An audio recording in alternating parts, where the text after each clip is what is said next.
আজ শিটংয়ের দ্বিতীয় দিন। ব্রেকফাস্টে ছিল গরম গরম পরোটা, ছোলার তরকারি অ্যান্ড সাথে ছিল আচার। আমার হোমস্টের যে মালিক, ওনারও ড্রাইভিংয়েরই বিজনেস, মানে উনিও ট্যুর করান বা সাইট সিইং করাতে চান। তো আমিও ওনার গাড়িতে করেই আজকে বেরিয়েছি তিনচুলা আর লামাহাটার দিকে। পাহাড়ি রাস্তা মোটেও সোজা হয় না, টেরা বেঁকা হয়। তো যাদের খুব মোশন সিকনেস হয় তারা প্লিজ ওষুধ খেয়ে ওঠো বা না হলে ঘুমিয়ে যেও, বিকজ নাহলে ভমিটের টেন্ডেন্সি একটা থেকেই যায়। কিন্তু ঘুমিয়ে পড়লে এই সব দৃশ্য কিন্তু মিস হয়ে যাবে। যেই দিকেই তাকাবে সেই দিকেই ভিউ। এত সুন্দর একটা জায়গা, মনে হবে সারাক্ষণ ভিডিও চালিয়ে রাখি, কিন্তু কখনোই ক্যামেরা সেই ভিউটাকে জাস্টিস করতে পারছে না। রাস্তায় যেতে যেতে এই সুন্দর ঝর্ণাটাকে দেখতে পেলাম। আমি বললাম দাঁড়াও এখানে দাঁড়িয়ে কিছু ফটো ভিডিও তুলে নিই। কি সুন্দর এই জায়গাটা। আর খুব একটা এখনো ঝর্ণার জল ঠিক নেই ঠিকই, বাট স্টিল সেটাই খুব সুন্দর ছিল জায়গাটা। তোমরাই দেখো, ক্যামেরায় যা দেখছো তার থেকে অনেক বেশি ভালো যখন তোমরা সামনে এসে দেখবে। আবার বেরিয়ে পড়লাম, ঘন জঙ্গলের মধ্যে দিয়ে যেতে হবে। এই জঙ্গলগুলোর মধ্যে দিয়ে জানো লেপার্ড আসে, হাতি আসে, বিয়ার আসে, মানে ভাল্লুক আসে, অনেক রকমের জন্তু জানোয়ার নাকি দেখা যায়। এরা নাকি তাদের সাথেই মানে তাদের সামনে থেকে আসা যাওয়া করে, কোনো রকম তারা ক্ষতিও করে না। এটা তো ঠিকই, জন্তু জানোয়ার কখনো নিজে থেকে অ্যাটাক করতে আসে যতক্ষণ না ওদেরকে কেউ অ্যাটাক করে। কথা বলতে বলতে পৌঁছে গেলাম তিনচুলার একদম টপ পয়েন্টে, যেখান থেকে তোমরা কাঞ্চনজঙ্ঘা খুব ভালোভাবে দেখা যাবে। অ্যান্ড তোমরা সেটা দেখতেও পাচ্ছ যে কতটা সুন্দরভাবে এখানে কাঞ্চনজঙ্ঘাটা দেখা যায়। অ্যান্ড এই ভিউ পয়েন্টটা দারুণ ছিল, কী যে সুন্দর ছিল। আর এখানে সুন্দর মেঘের একটা ছায়া পড়ে আছে পাহাড়ের ওপরে, মানে এইগুলো দেখতে এতটাই ভালো লাগছিল, ক্যামেরা কোনোভাবে সেখানে জাস্টিস করতে পারবে না যতক্ষণ তোমরা নিজেরা চোখে এসে দেখবে। আর এই হচ্ছে তিস্তা নদী।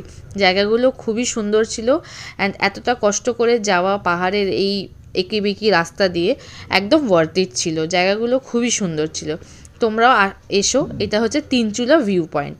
অ্যান্ড ওখানে তোমরা অনেক দোকানপাটও পেয়ে যাবে, যেগুলো আশেপাশে আছে, মানে টুকটাক খাবারের দোকানপাট পেয়ে যাবে, মানে ম্যাগি, তারপর ওয়াই মোমো, এইসব টাইপেরই কিন্তু দোকান ওপরে তোমরা পাবে। লামাহাটা পার্ক ক্রস করেই তিনচুলা পৌঁছাতে হয়, কিন্তু তোমরা আগে তিনচুলা করে আসবে, তারপরে লামাহাটা পার্ক দেখবে, বিকজ তিনচুলাতে একটু টাইমও বেশি লাগে। আর কাঞ্চনজঙ্ঘা সবসময় যে ক্লিয়ার দেখা যায় সেটাও নয়, বিকজ সেটা দেখতে পাওয়া একটা ভাগ্যের ব্যাপার। আর সবসময় ক্লাউডি স্কাই থাকলে দেখাটা খুবই দুষ্কর। তাই তোমরা আগে মানে চান্স না নিয়ে সোজা চলে যাবে তিনচুলা, তারপরে আসবে লামাহাটা ইকো পার্ক, যেখানে 20 টাকার টিকিট নিয়েছিল। অ্যান্ড প্লাস্টিক বটলস ভেতরে অ্যালাউ নয়। অ্যান্ড এটা একটা গার্ডেনটা খুবই সুন্দর, সব জায়গায় ফুল দিয়ে সুন্দরভাবে সাজানো। এটা ছাড়াও রয়েছে প্রচুর পাইন গাছ। সেই পাইন গাছের মধ্যে দিয়েই তোমাদের 750 মিটার হেঁটে উপরে যেতে হবে। ওপরে গেলে তোমরা একটা পবিত্র লেক পাবে। লেক ওপরে ওঠাটা মনে হবে খুব কষ্টের, কিন্তু বিশ্বাস করো পাইন গাছের এই সুন্দর অপূর্ব দৃশ্যের সাথে ওপরে পৌঁছাতে তোমাদের কোনো কষ্ট সেভাবে ফিলই হবে না। আর ওপরে পৌঁছানোর পর এত সুন্দর দৃশ্যটা দেখতে পাবো, এত পিসফুল একটা জায়গা, খুবই সুন্দর দেখতে ছিল। চারিদিকে পাইন গাছ দিয়ে ভরা, মাঝখানে একটি লেক, ভীষণ সুন্দর ছিল জায়গাটা।